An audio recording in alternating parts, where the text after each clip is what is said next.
एकादशी महारानी की जय। अथ योगिनी एकादशी महात्म। कृष्ण पक्ष। धर्मराज ऋषि बोले, हे जनार्दन, मैंने ज्येष्ठ मास के शुक्ल पक्ष की निर्जला एकादशी की कथा सुनी। आप कृपा करके अब आषाढ़ मास के शुक्ल पक्ष की एकादशी का कथा का वर्णन कीजिए। इस एकादशी का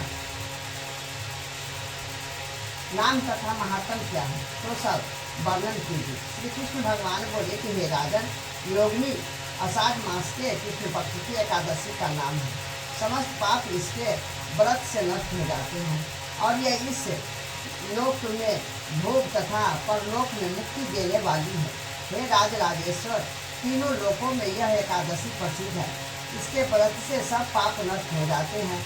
आपसे पुराणों में कही हुई एक कथा कहता हूँ, ध्यान पूर्वक सुनो। एक कुबेर नाम का एक राजा अलकापुरी नाम की नगरी में राज्य करता था। वह विश्व भक्त था। अब एक माली उसके पूजा के लिए पुष्प लाया करता था। एक विशालाक्षी नाम की उसकी अत्यंत सुंदर स्त्री थी। वह मानसरोवर से एक दिन पुष्प ले आया, परंतु पुष्पों को रखकर कामासक्त होने के कारण अपनी स्त्री के साथ रमण करने लगी और दोपहर तक न गया। जब उसकी राह देखते देखते राजा कुबेर को दोपहर हो गई तो उसने क्रोधपूर्वक अपने सेवकों को आज्ञा दे कि तुम लोग जाकर हे माली का पता लगाओ कि वह अभी तक पुष्प क्यों नहीं लाया है।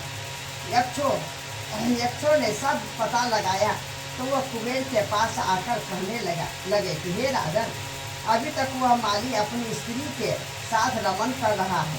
कुबेर ने यक्षों की इस बात को सुनकर हेम माली को बुलाने की आज्ञा दी।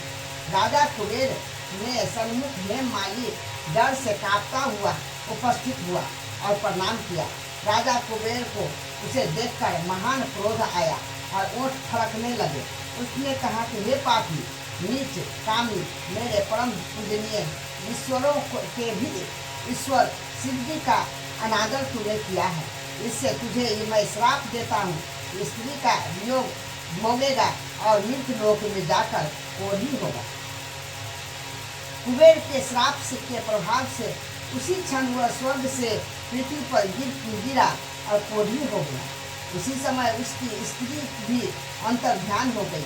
उसने मृत्यु लोक में आकर महान दुख भोगे, परंतु शिव जी की भक्ति के प्रभाव से उसकी बुद्धि मलिन न हुई और पिछले जन्म की भी शुद्ध रही।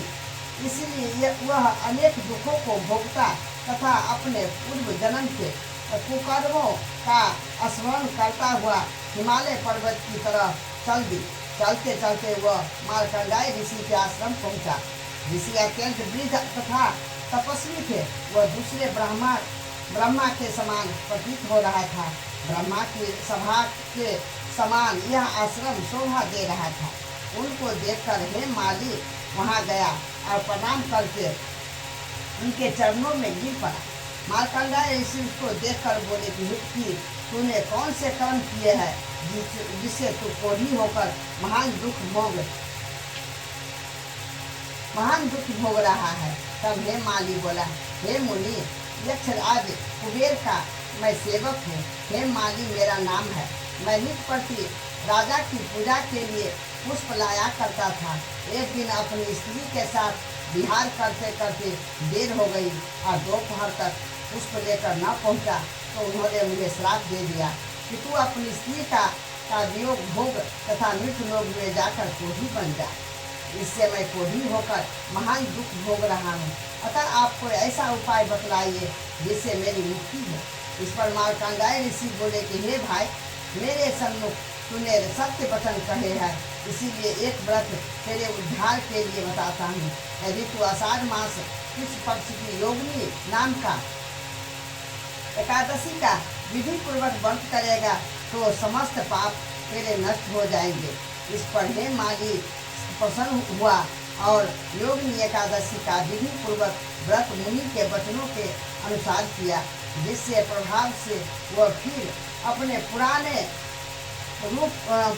रूप में आ गया और अपनी स्त्री के साथ विहार करने लगा। हे राजन, इस योगिनी एकादशी की कथा श्रवण या फल 28वीं सहस्त्र ब्राह्मणों के भोजन कराने के बराबर है। इसके व्रत से समस्त पाप दूर हो जाते हैं, अंत में स्वर्ग मिलता है। बोलो एकादशी महारानी की जय, विष्णु भगवान की।